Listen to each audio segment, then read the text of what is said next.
For question 1a, knowledge of orbitals and the periodic table is important.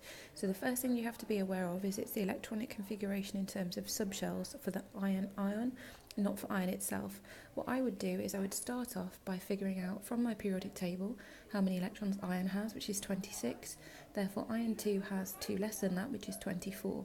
In order to answer this question correctly, you must remember that the 4s subshell fills before the 3d, and therefore when you're putting in electrons it fills up first, but the important part to remember is that it also empties first. So the 4s has filled.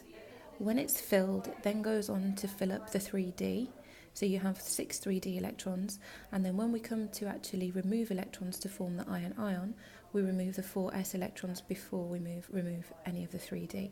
So that's the answer that we have there.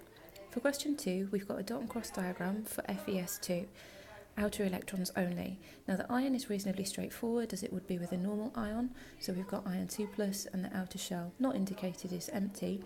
The main problem here is with the sulfur.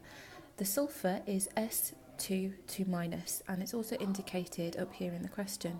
The fact that it's S2 means there are 2 sulfurs that are bonded together, and because they're 2 nonmetals it must be covalent bonding. So what we've got here is something referred to as a molecular ion.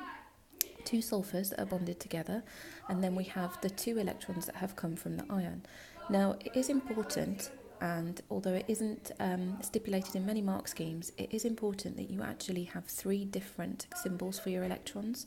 So you've got here, or I've got rather, crosses for my first sulfur, I've got dots for my second sulfur, and then I'm indicating the electrons that have come from the ion with the little triangles.